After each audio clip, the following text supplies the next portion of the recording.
This is a suicide, collective suicide. It's a suicidal ride.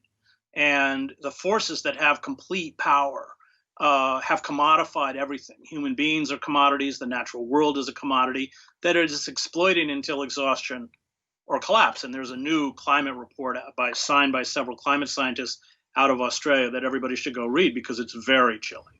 And they just lay it bare.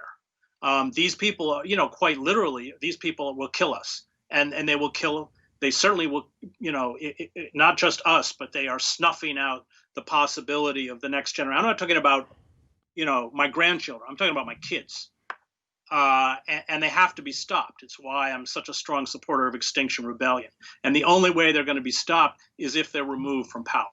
And the only way they're going to be removed from power is if we rise up and force them out of power. And to keep playing their game is, essentially to keep ourselves locked into the death march that they have organized. Do you think Americans will rise up?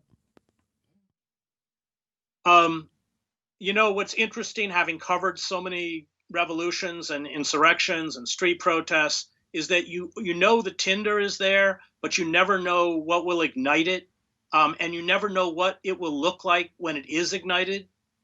So I covered both of the Palestinian uprisings, the intifadas. What triggered the first intifada was a car accident.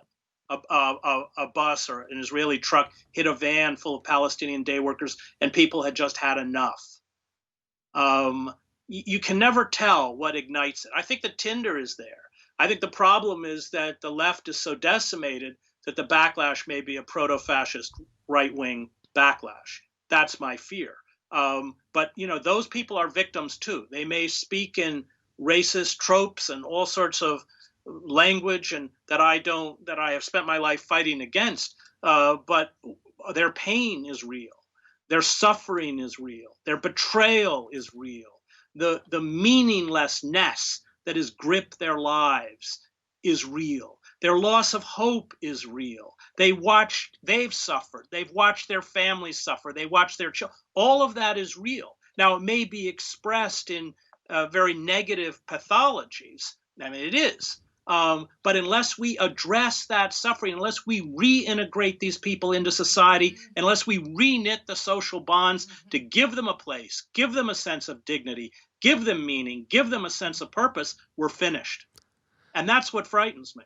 Because both the press, the media, I turn on CNN, it's just, they can't stop insulting these people fast enough. And the Democratic Party is the same. And that is essentially precludes any possibility of ever rebuilding a healthy society. It's like they think if they can just cancel them off enough social media apps that somehow they'll all go away. That's it. That's what's so scary, right? They're American. Also the inability on their part to accept their own complicity for that suffering. There's no contrition, there's no self-reflection, there's no self-criticism, and of course there's no remorse.